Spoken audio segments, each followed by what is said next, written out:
अस्ति स्वस्तरीकराग्रविगलत् कल्पप्रसूनाप्लुतम् वस्तु प्रस्तुतवेणुनादलहरी निर्वाणनिर्व्याकुलम् स्रस्तस्रस्तनिरुद्धनीविविलसत् गोपीसहस्रावृतम् हस्तन्यस्तनतापवर्गमिथिलो दारम् किशोराकृति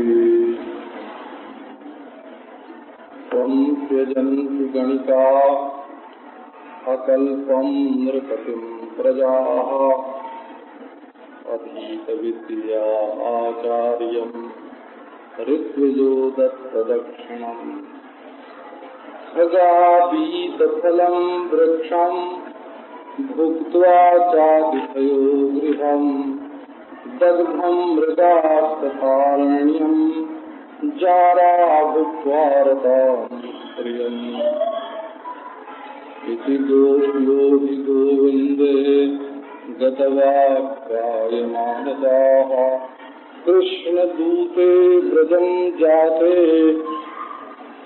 उद्धवेत्यत्तलौकिकाः गायन्त्यः प्रियकर्माणि रुदत्यश्च गतप्रियः तस्य संस्मृत्य यानि कैशोरबाल्ययोः काचिन्मधुकरं दृष्ट्वा ध्यायन्ति कृष्णसङ्गमम् प्रियप्रस्थापितं दूतं कल्पयित्वेदमब्रवीत्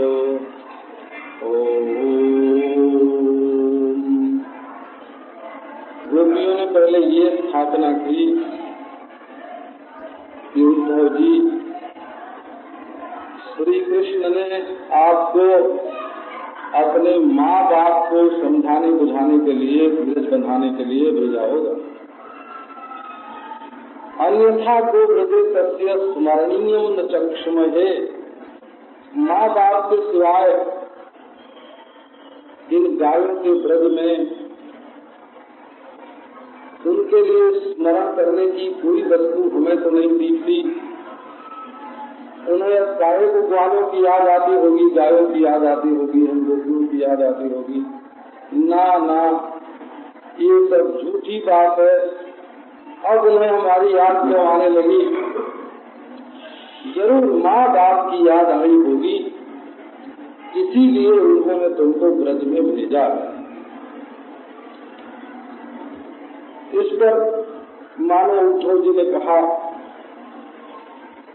कि जब तुम्हारे तरीके प्रेमियों को श्री कृष्ण भूल जाएंगे तो माँ बाप की याद कहाँ से रहेगी? उनको भी भूल जाएंगे। बोले नहीं नहीं, ये जो शारीरिक संबंध है ना मनुष्य का, वो बहुत दुष्प्रद होता है। जिस बाप के शरीर में से शरीर निकलता है, जिस माँ के पेट में 10 महीने रहता है, जिससे मनुष्य का शरीर पोषण प्राप्त करता है, उसके साथ जो स्नेहानुबंध है, स्नेह का संबंध, बारंबार उसकी याद आना,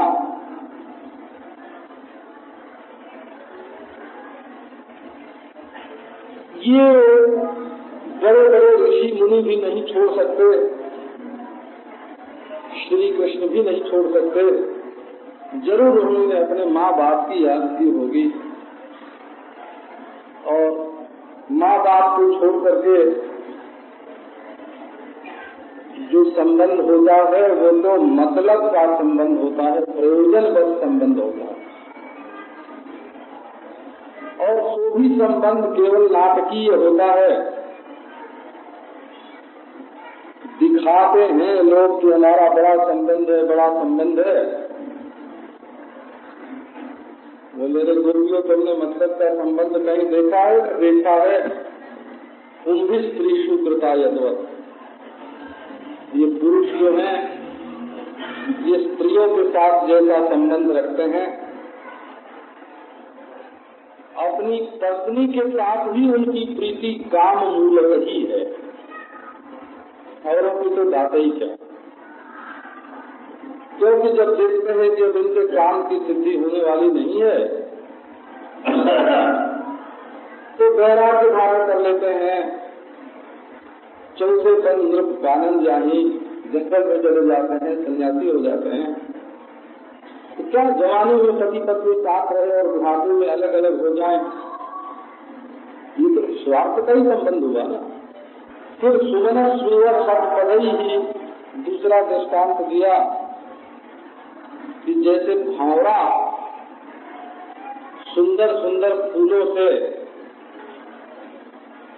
जैसे भी उनमें रस रहता है, रंग रहता है, खूबसूरती रहती है, परंतु भंवरा तो सटपट है ना। 2 पांव पे जब आदमी चलता है तो जिसके 6 पांव हों और पंख लगे हों वो उड़ते चला जाए तो क्या आश्चर्य है। ये इसके बाद 8 दृष्टांत उन्होंने और दिए। दृष्टांत में भाव तो बहुत है, लेकिन ये डूबो देता है भाव। भाव जो नहीं है ये चित्त वृत्ति को भीतर ले जाता है। तो समाधि लगाना हो तो ये भाव बहुत उपयोगी है। निस्वम त्यजन्ति गणिका अकल्पम नृपतिम प्रजाः अधीत विद्या आचार्यम ऋग्विजो दत्त दक्षिणम खगाबीत फलम वृक्षम भुक्त्वा चातितयो गृहम दग्धम मृगास्मृतारण्यम जारा भुक्त्वा रताम स्त्रियम। तो पहले गणिका का ही दृष्टांत दिया। गणिका माने जो एक की पत्नी न हो, गण की पत्नी हो। वो गण गण तो आप जानते हैं ना, आजकल अपना गण राज्य है, गणतंत्र से बोलते हैं ना उसको। तो झुंड के झुंड गण, पार्टी तंत्र है। तो ये गणिका शब्द जो है ना इसी अर्थ में प्रयुक्त होता है। जो गण की भोग्या है उसको गणिका बोलते हैं। तो बोलो वो पुरुष से प्रेम करती है, परंतु तब तक जब तक उसके पास धन रहता है। निस्वम त्यजन्ति गणिका, जहाँ धन गई। देखो क्या बताती है कि लोक रीति में ये जो प्रेम है, मोह है, ये मतलबी है ना, अर्थ मूलक होता है। अन्येषु अर्थ कृता है। दूसरों के साथ जो संबंध होता है वो पैसे को लेकर के होता है, मतलब को लेकर के होता है, प्रयोजन को लेकर के होता है। तो इसमें पुरुष भी साधारण है और स्त्री भी साधारण है। अच्छा, ऐसा क्यों? स्त्री का गणिका का ही दृष्टांत पहले क्यों दिया? बोले भाई अगर गणिका का दृष्टांत नहीं देंगे स्त्री का, पुरुषों का ही दोष बताने लग जाएंगे तो उद्धव जी कहेंगे कि स्त्री होने का अभिमान इनके चित्त में ज्यादा है, इसलिए पुरुष ही पुरुष पर दोषारोपण कर रहे हैं। तो उन्होंने कहा नहीं, लो हम स्त्री से ही शुरू करते हैं। स्त्रियों में जो गणिका है वो केवल स्वार्थपरक पुरुष से प्रेम करते हैं। गणिका भी साधारण है, एक मामूली किस्म की, बहुत हल्के किस्म की स्त्री का नाम गणिका है। सकल सूरत में तो स्त्री है, लेकिन उसके अंदर स्त्रीत्व नहीं है। और उसके पास आने जाने वाले जो पुरुष हैं सो भी हल्के किस्म के हैं। अगर ये भाई ये दृष्टांत कृष्ण के लिए ऐसा दृष्टांत देना न इतने साधारण कृष्ण हैं, ये दृष्टांत ठीक नहीं है। क्योंकि गणिका की जो प्रीति होती है उसमें आदर नहीं है, उसमें श्रद्धा नहीं है, उसमें भक्ति नहीं है। वो तो केवल लोभ का और काम का मिश्रण है। तो बोले अच्छा, आदर श्रद्धा वाला दिल। अकल्पम नृपतिम प्रजा, जब तक राजा समर्थ होता है तब तक प्रजा उससे प्रेम करती है, बड़े आदर से प्रेम करती है, बड़ी श्रद्धा से प्रेम करती है। अन्नदाता धनी क्षमा से झुका के हाथ जोड़ते हैं, घुटने बैठते हैं। बोले ये हमारे राजा है, ये तो ईश्वर के वरदान है, साक्षात ईश्वर है। लेकिन जब कोई शत्रु चढ़ाई करता है राजा के ऊपर और युद्ध में राजा हार जाता है और प्रजा की रक्षा में समर्थ नहीं रहता है, तब वो प्रजा थोड़े दिनों के बाद दूसरे राजा को मान लेती है कि ये हमारे राजा हैं। वो पहला अपना आदर, अपनी श्रद्धा, अपनी भक्ति खो देती है। तो देखो यहाँ तो न लोभ का संबंध है न काम का। प्रजा का राजा के प्रति जो संबंध है वो श्रद्धा का है, आदर का है, रक्षा का है। लेकिन वे भी राजा से अपनी रक्षा चाहते हैं। जब वो रक्षा में समर्थ नहीं होता है तो उसका परित्याग कर देते हैं। इसलिए ये मतलब भी देखो, प्रजा स्वार्थ से ही राजा से प्रेम करती है और छोड़ देती है। यद्यपि श्री कृष्ण का हमारा प्रेम कोई काम मूलक नहीं था, लोभ मूलक नहीं था, लेकिन फिर भी कृष्ण ने हमको छोड़ दिया, आदर होते हुए भी और श्रद्धा होते हुए भी। अब तीसरा दृष्टांत देखो, अधीत विद्या आचार्यम ऋग्यजो दक्षिणाम। ये दोनों वैदिक दृष्टांत हैं, वो लौकिक, वो दोनों तो लौकिक हैं। गणिका का दृष्टांत और राजा का दृष्टांत तो लोकायत दृष्टांत है, लोक में ऐसा देखने में आता है। अब ये वैदिक दृष्टांत देते हैं। वैदिक दृष्टांत देने का अभिप्राय क्या है कि मान लो लोग लौकिक प्रयोजन को राजा को मानते हैं और लौकिक प्रयोजन की पूर्ति नहीं हुई तो उसको छोड़ दिया। परंतु वेद वचन से जिसको मानते हैं कि ये गुरु है, ये आचार्य है, ये तो जीवन भर मानने योग्य है, यावत् जीवन कहे वंद्या वेदांतो गुरु ईश्वरा। शास्त्र में बताया है कि भले तुमको ब्रह्म ज्ञान हो जाए और ये संपूर्ण जगत मिथ्या मालूम पड़े, लेकिन उपनिषद, गुरु और ईश्वर, इन तीन का निषेध अपने जीवन में मत करना, उनकी वंदना करना। और आचार्य की उपासना से, गुरु की उपासना से मनुष्य को कल्याण की प्राप्ति होती है, ये भी शास्त्र में लिखा है। तो जहाँ हम केवल लौकिक प्रयोजन से ईश्वर का भजन करते हैं, किसी से प्रेम करते हैं, वो लौकिक प्रयोजन न होने पर उसको छोड़ दें तो छोड़ दें। लेकिन जहाँ वेद वचन से प्रीति करते हैं तो वहाँ तो नहीं छोड़ना चाहिए। बोले कि नहीं, ये जो अधीत विद्या होते हैं, विद्या का अध्ययन करने के लिए आए, रोज महाराज दिन भर में 17 बार प्रणाम करें, गुरु जी गुरु जी गुरु जी। लेकिन जब विद्या का अध्ययन कर लेते हैं,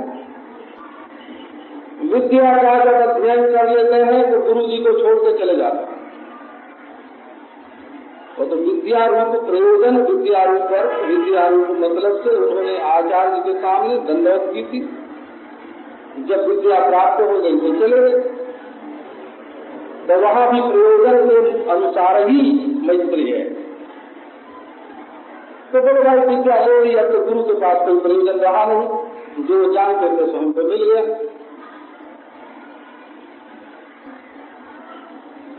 तो कभी कभी गुरु लोग भी हो अपनी विद्या पूरी नहीं देते हैं। बोला बड़े मजेदार गुरु लोग होते हैं।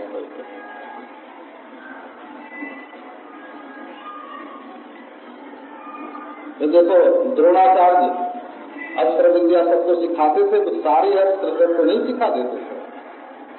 मैंने एक दिन सुना था, एक पहलवान थे बहुत बड़े, तो उनके पास कोई शागिर्द उनका आया, उनको उस्ताद बना के पहलवानी की जितनी विद्या है ना कुश्ती लड़ने की सब उनसे सीख और सरल हृदय से उन्होंने सिखाया दिया। और वो जिस राजा के आश्रित रहते थे उन्हीं राजा के पास थोड़े दिनों के बाद घूम फिरते हुए आदमी आया और उसने ललकार दिया कि तुम्हारे यहाँ जितने पहलवान हैं उनको बुलाओ, हम लड़ेंगे उनसे कुश्ती। और वो गुरु जी रहते थे विचार। तो गुरु जी को मालूम हुआ कि हमारा चेला आया है और उसने ललकार दिया राजा के सामने। बोले अच्छा भाई आया है तो मान लो क्या रहे। गुरुवार को उसके साथ हम कुश्ती लड़ गए। कुश्ती का समय हो गया, सब लोग इकट्ठे हो गए।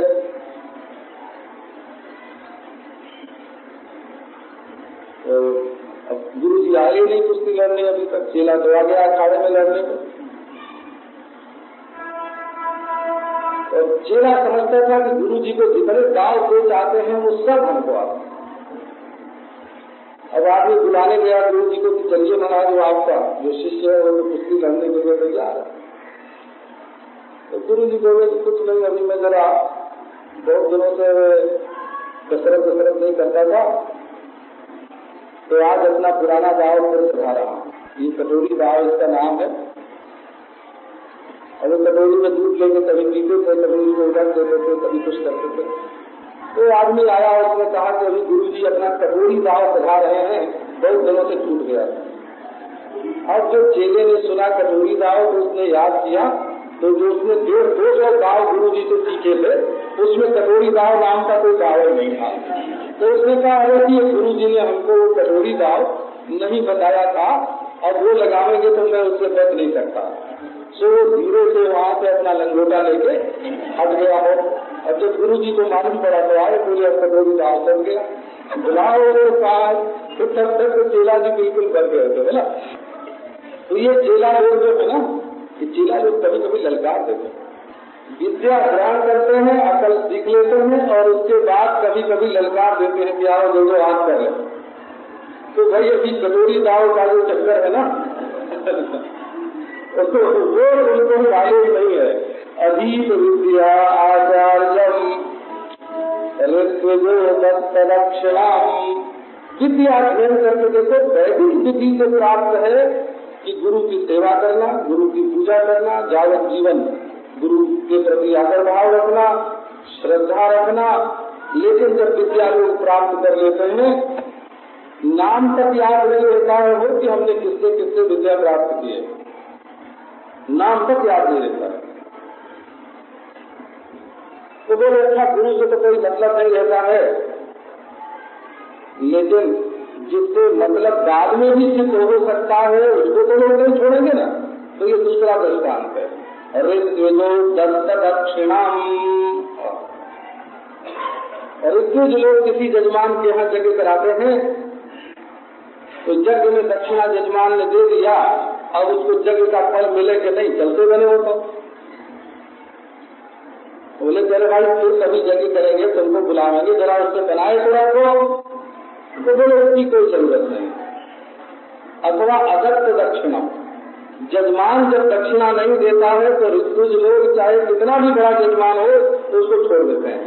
दक्षिणा मूलक प्रीति है यज्ञ कराने वाले पुरोहितों की अपने जजमान के साथ। खगादीत फलम वृक्षम भूत्वा चातिथयो गृहम दग्धम मृगा तथारण्यम जारा भूत्वा रताम स्त्रियम। सब बदल गई। देखो पेड़ पर फल लगे और चिड़िया उस पर आके चिड़िया बस में, और जब फल नहीं रहा तो सब छोड़ के उड़ गई। छाया भी है उसमें, डाल भी है उसकी, फिर उसमें फल लगने वाले हैं, लेकिन ये मतलब भी याद रखते दम लगाए किसके? तो एक गांव की कहावत है, मतलबी यार किसके?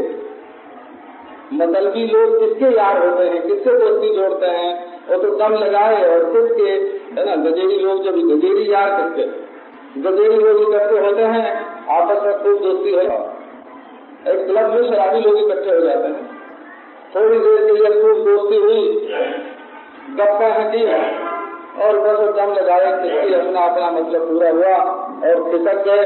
तो ये जो है तो खगा दीप फलम वृक्षा, चिड़ियों की हालत है कि वो भी मतलब भुक्त्वा चातिथयो गृहम, और अतिथि लोग आते हैं, खाते हैं, पीते हैं, चले जाते हैं, बाद में घर में आग लग जाए तो लौट के बुझाने नहीं आएंगे। जिसके घर में खा के निकलते हैं उसी के घर में आग लग जाए तो अतिथि लोग लौट करके फिर बुझाने नहीं आते। और देखो ना, केवल भोजन संबंधी प्रेम है। दग्धम मृगात्म, जंगल में हमेशा हरे रहता है, लेकिन आग लगी और भगा। जारा भुक्त्वा स्त्रियम, और जो 4 पुरुष होते हैं वो स्त्री उनसे प्रीति करती रह जाए, वो भोग करने के बाद चलते बनते हैं, उसको छोड़ देते हैं। अब इस तरह से गोपियां उद्धव जी के सामने बोल रहे हैं। अब देखने में तो मालूम पड़ता है कि बात बहुत मामूली है, पर ये ऊपर से देखने में मालूम पड़ता है कि बात ये मामूली है। कितनी घनी पीड़ा है गोपी के हृदय में जो इस प्रकार बोल रही है। जिनकी आंख में कृष्ण बसे, जिनके दिल में कृष्ण बसे, गोपी जब रास्ते में चलते चलते किसी ओर देखती है ना तो उसको मालूम पड़ता है कृष्ण खड़े। जब कोई आवाज सुनाई पड़ती है तो मालूम पड़ता है वही बोल रहे हैं। रास्ते में चलती है तो पीछे पीछे उनको पांव की धमक सुनाई पड़ती है, कृष्ण आ रहे हैं मेरे पीछे।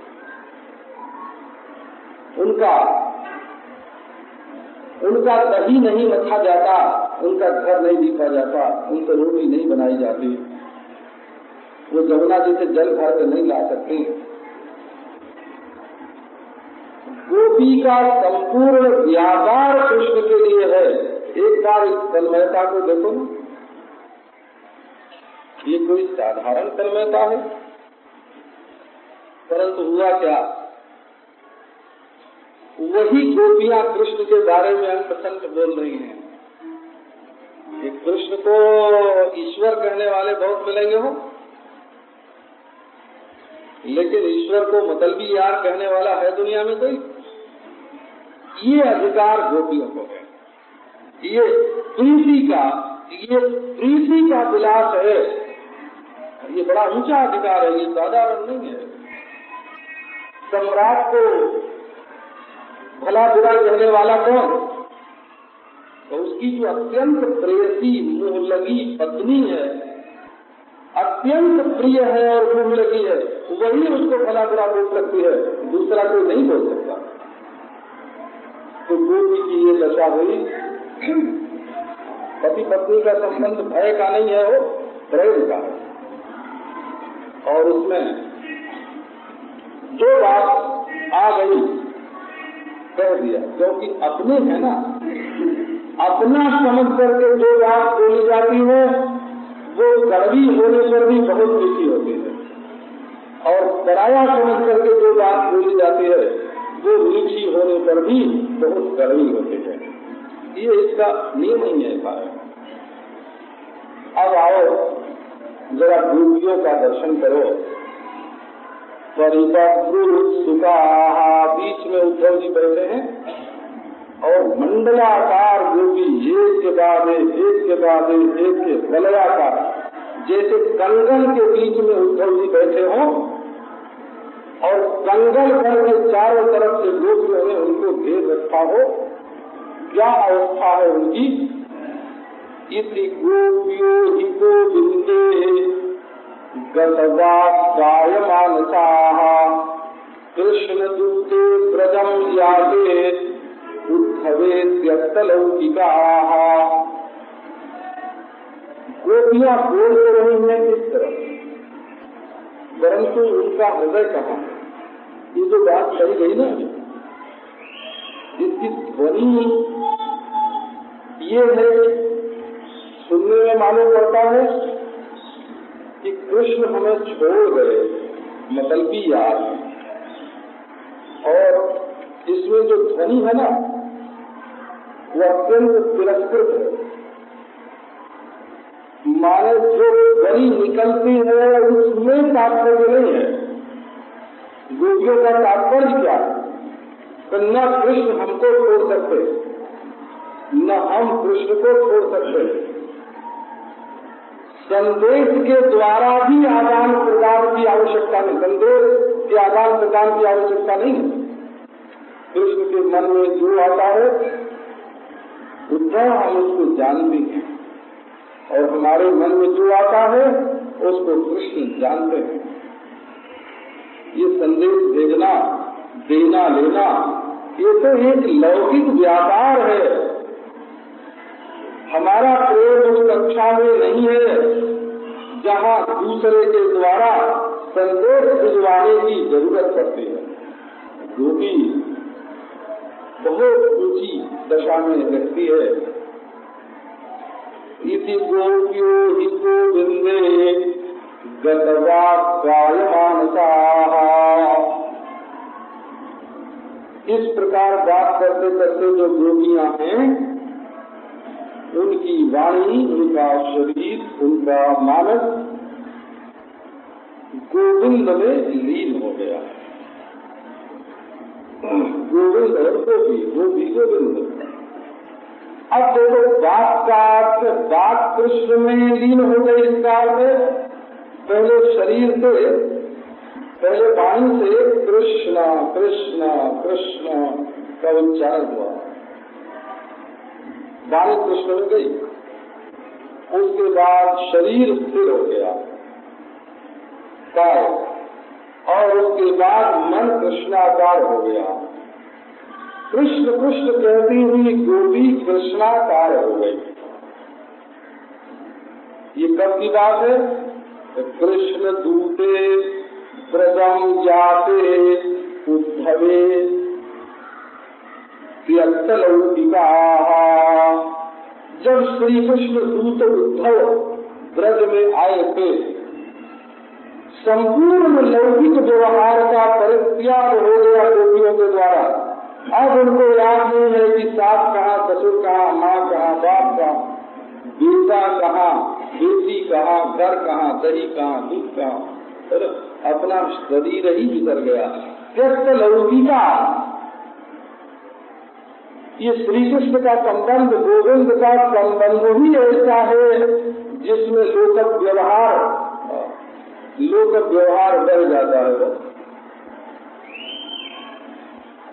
लोक, ये गोपी और कृष्ण का संबंध है, ये गोपी और कृष्ण का प्रेम है। गोपी है, गोपी माने जो गौओं के द्वारा, माने इंद्रियों के द्वारा श्री कृष्ण रस का पान करे, उसका नाम गोपी। बोले जोगी लोग करते हैं करना, योगी लोग नहीं करते हैं। अच्छा, ज्ञानी लोग करते हैं करना, ज्ञानी लोग भी इंद्रियों के द्वारा कृष्ण रस का पान नहीं करते हैं। अच्छा, भक्त लोग करते हैं, तो भक्त लोग मन से कृष्ण रस का पान करते हैं। और जोगी लोग लीन होकर कृष्ण रस का पान करते हैं, जहाँ न इंद्रिय है न मन। और ज्ञानी लोग बुद्धि के द्वारा कृष्ण रस का पान करते हैं। लेकिन ये गोपियां न ज्ञानियों के द्वारा बुद्धि से, न योगियों के समान लय से, और न उपासकों के समान मन से, ये तो खुली आंख से, ये खुली आंख से श्री कृष्ण रस का पान करते हैं। इनके कान कृष्ण की वंशी ध्वनि सुनते हैं। वो वंशी ध्वनि सुनती हैं ये, जिसको सुन करके पत्थर भी पिघल जाते हैं। बोला, एक विरह का वर्णन किया रूप गोस्वामी ने कि जब गोपी श्री कृष्ण के विरह में व्याकुल होती है और उसकी आंखों से टपाटप आंसू गिरने लगते हैं, उस समय पत्थर पिघल जाता है, हीरे फट जाते हैं। तो भवभूति ने विरह का जो वर्णन किया है, अभिग्रावारोधित यदि दलती वज्रस्य हृदय, ग्रावारोधी पत्थर के टुकड़े रोने लगते हैं और अति दलती वज्रस्य हृदय, वज्र माने हीरा, वज्र का दिल भी, वज्र का हृदय भी फट जाता है जिस समय गिराता है। तो ऐसी दशा में भी गोपियां अपने हृदय को जो बचाए हुए हैं, उसमें केवल एक ही प्रयोजन है, वो ये है आशा नहीं है मिलन की। एक तो बोलते हैं जहाँ तक मिलने की आशा बनी रहती है वहाँ तक प्रेम का स्वरूप दूसरा होता है, और मिलने की आशा टूट जाए तब तो कलेजा फट जाए। लेकिन कलेजा न फटने पाए, इसके लिए कलेजा फटने से भी ज्यादा कष्ट उठाना पड़ता है। वो क्या कि कलेजा फटेगा तो मैं तो दुख से बच जाऊंगी। अगर कृष्ण के विरह में मेरा कलेजा फट जाए तो क्या होगा? बोले फिर तो हमको कोई दुख नहीं होगा, दुख से बच जाएगा। लेकिन कृष्ण को कितना दुख होगा जब उनको मालूम पड़ेगा कि मेरे विरह में गोपी का कलेजा फट गया, उनको दुख होगा। तो उनको दुख न होने पावे एक क्षण भी, इसके लिए हम घुल के सारी जिंदगी दुख के साथ से घुलती रहेंगी सारी जिंदगी, लेकिन अपने कलेजे को फटने नहीं देंगे।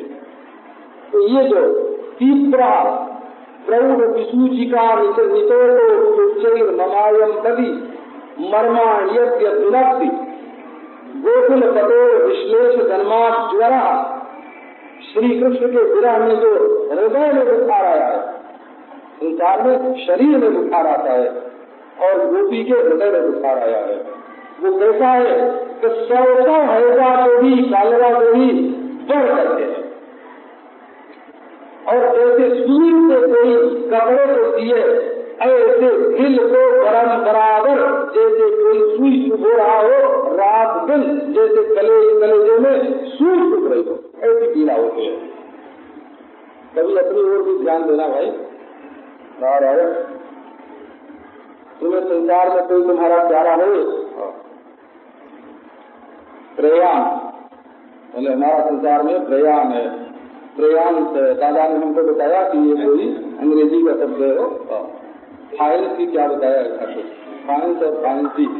हाँ, प्रयाण और प्रेयसी, ये प्रेयसी शब्द चलता है ना, प्रेयसी प्रयाण। तो उसने इसकी तो अंग्रेजी जानता है ना, अपन को तो अंग्रेजी शब्द मालूम नहीं। तो ये पीड़ा देखो चित्त की, श्री कृष्ण की प्राप्ति के लिए तुम्हारे दिल में कभी छटपटी होती है? इसी से प्रश्न लिखते हैं। ये तो नहीं होती, क्या नहीं होती? तो गोपियों के चरित्र का थोड़ा चिंतन करो, किसी गोपी को अपने हृदय में उतारो। अगर गोपी तुम्हारे हृदय में उतरेगी तो भगवत प्राप्ति के लिए तुम्हारे हृदय में व्याकुलता का हृदय होगा।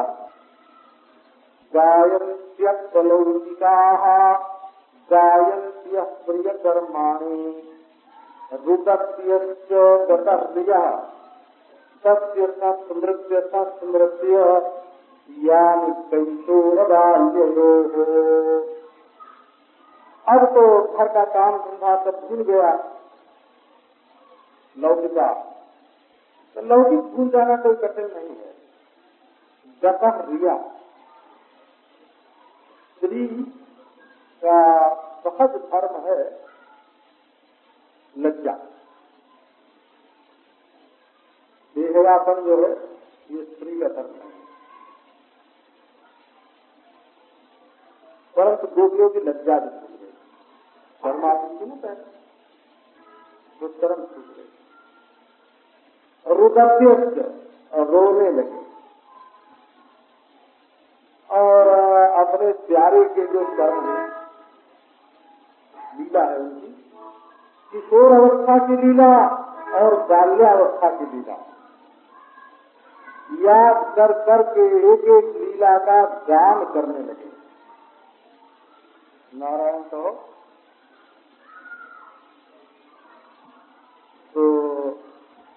लौकिक कर्म छूट गए, हरी छूट गई। जिसकी हरी छूट गई वो आसक्त हो गया।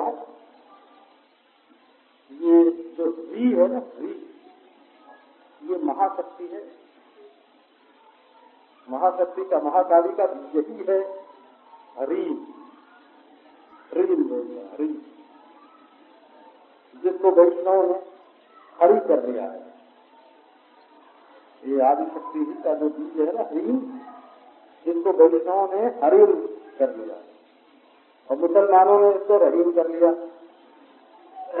ये है हरी बना, ये शक्ति है, महाशक्ति, महान आकर्षण।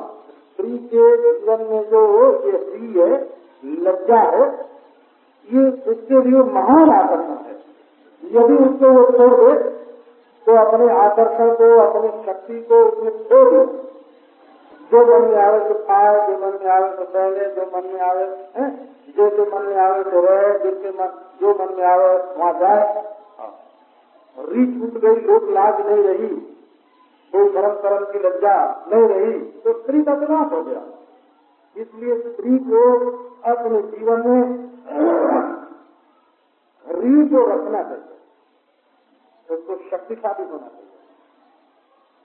लेकिन ऐसा प्रेम आया महाराज, प्रेम की एक प्रबल धारा, एक प्रबल धारा, और उसमें गोपियों की हरी बह गई। वो तो बोल बोल के फटक फटक के रोने लग गए, और कभी रोने कभी गाने, कभी रोने में भी गाने, क्योंकि रोदन में भी संगीत होता है। और कृष्ण की एक एक लीला उनके मानस नेत्र के सामने प्रत्यक्ष हो रहे हैं। किशोरावस्था की लीला, बाल्यावस्था की लीला, नारायण कहो, सत्य संस्मृत्य संस्मृत्य या किशोर बाल्यो। किशोर अवस्था की लीला बड़ा मधुर है ना। किशोर श्री कृष्ण का जो सत्य किशोरम, सत्य वस्त्रारविंदम, देश लीला कटाक्षा, सत्यम सत्यम दुर्लभम दैवतो। सत्य सौगंध खा के हम कहते हैं कि श्री कृष्ण शरीफा किशोर, उनके सभी की किशोरावस्था और किसी की नहीं है। आनंद की रीति। देखो, संसार में जितने किशोर होते हैं उनके जीवन में ज्ञानाभिव्यक्ति होती है, वो विद्या अध्ययन करते हैं ज्ञान की अभिव्यक्ति के लिए। और श्री कृष्ण के किशोर में आनंदाभिव्यक्ति है, वो रात लीला करते हैं। तो सारी सृष्टि के जीवन से श्री कृष्ण की जो जीवन चर्चा है वो विलक्षण है। सब किशोरम सत्य वस्त्रारविंदम, वो वस्त्रारविंद, वो मुस्कुराते हुए। मैया ने कहा पढ़ो। एक दिन श्री कृष्ण ने मैया से कहा, गोपियां खड़ी थी हो, कहा कि मैया एक प्याला दूध। मैया ने कहा बेटा पढ़ो तब मिलेगा। मैंने क्यों पढ़े मैया? अरे पढ़ने से बेटा बुद्धि बढ़ती है, अंतःकरण शुद्ध होता है, स्वरूप मिलता है, पढ़ना चाहिए। अंतःकरण शुद्ध होने से क्या होता है भैया? तो बोले ज्ञान होता है बेटा, समाधि लगती है, ज्ञान होता है, भगवत भक्ति मिलती है। अरे भैया ज्ञान होने से क्या होता है? तो भैया बोली कि बेटा ज्ञान होने से जीव ब्रह्म हो जाता है। कृष्ण ने कहा भैया मैं ब्रह्म को ऐसे ही हूँ, अब ज्ञान हो अंतःकरण तो दो की क्या जरूरत है ना। तो पढ़ना लिखना कर ब्रह्म को मैं ऐसे इतना पढ़े लिखे मैं ब्रह्म हूँ, तो पढ़ा लिखा ब्रह्म बन के क्या करना। अब एक दिन कोई गोपी चली आ रही, कृष्ण आकर आकर पकड़ बोले क्या है, तूने हमारा पेट छुड़ा रखा। अरे छोड़ छोड़ छोड़ छोड़ क्या अंतरम चंचल बच्चे होगा। अरे चंचल क्या करता है, सालों नालों कैसे कलंकम, अभी तू बच्चा है, तुझे पता नहीं आंचल पकड़ने से कलंक लगता है। आंचल छोड़ के जरा खड़े हो गए अलग। वो गोपी ने अंगूठा दिखाया, लिली लिली लिली डर गई है ना। तो कितनी हिम्मत है, इसी हिम्मत पर हमारे पास आए थे। तो कैशोर की लीला, बाल्य की लीला, बचपन की तो बचपन है। तो एक एक लीला याद आ रही है। इसी बीच में उद्धव ने देखा गोपियों की ओर, तो भाई सब गोपी तो हैं पर इसमें श्री राधा रानी नहीं। ये बात अग्नि पुराण में बहुत स्पष्ट करके कही हुई है। गोपिया सप्रति कृष्णानुचर उद्धव। गोपी और उद्धव का संवाद प्रातः काल वृंदावन में हुआ। हरि लीला विहारांश। उद्धव जी उनसे पूछते भगवान ने कहा कौन सी लीला की, तो गोपियां बताती, और गोपियां पूछते कि कृष्ण वहां कैसे रहते हैं, तो उद्धव जी बताते हैं। लेकिन तत्रैकाम राधिका अंगना, एक राधिका उन गोपियों के बीच में नहीं आई। राधा तद्भाव संलीना वासनाया विरामिता सखी प्रभा शुद्ध विज्ञान गुण वृद्धिता। राधा श्री कृष्ण के भावना में लीन रहते, उसको योग की स्फूर्ति नहीं होती, निरंतर संयोग की स्फूर्ति होती, और किसी से बोलने की मिलने की कोई वासना नहीं। असल में प्रेम सच्चा वो है जो वासना को मिटा दे, और जो प्रेम वासना को मिटाता नहीं बढ़ाता है वो प्रेम सच्चा प्रेम नहीं है। सब सखियों ने कहा कि अच्छा उद्धव जी चलो हम तुम्हें दर्शन कराएं। तो वो तो संपूर्ण वासनाओं से उपराम होकर के श्री कृष्ण के भाव में संलीन होकर के परम विज्ञान की जो स्थिति है उसमें श्री राधा रानी विराजमान। इसीलिए कहते हैं कि जो भ्रमर गीत है ये उपनिषदों का सार है, वेदांतों का सार है। मधुपतितव बंधो मातृशांग्रिम तपत्न्या। अरे वो मधुप माने शराबी, अरे वो घूम घूम करके मधु पीने वाले भौरे, तू मधुप है वो मधुपति है, तू मधुपाई है, तू मधु पीने वाला है और वो मधुपति है। और कितव बंधु उस कपटी का बंधु, जो शराबी होता है वो कपटी लोगों से दोस्ती भी जोड़ लेता है। तो ये बात कहते हुई वेदांत का साथ बताता है। काचिन मधुकरम दृष्ट्वा ध्यायन्ती कृष्ण संगमम प्रिय प्रस्थापितम दूतम कल्पयित्वेदम अब्रवीत्। इसी में काचित जो है नारायण का काका मुख्या एका, काचित माने कोई साधारण थी, काचित। श्री सनातन गोस्वामी ने तो इसका अर्थ किया है कि आसमनता चित्त ज्ञानम यस्या सा काचित में जिनका जिसकी संपूर्ण चित्त संपूर्ण चेतना जिसकी लीन हो गई है उसका नाम है काचित। उसको तो श्री कृष्ण संगम का ध्यान हो रहा है। उसको तो ऐसा लगता है जैसे लीला काल में मैं रूठ करके अलग बैठ गई हूँ और ये भौरों के रूप में कृष्ण ने कोई रूप भेजा है। ये मनाने के लिए आया है। बोले हट हट मातृशांग्र सपत्न्या कुछ विलुलित माला कुमकुमस्मश्रुघ्ना बहुत मधुपति सन्मानीयां प्रसादम यदि तदसि विलंब्यम यस्य स्वामी दृक। अब कल से ये भ्रमण गीत प्रारंभ करेंगे।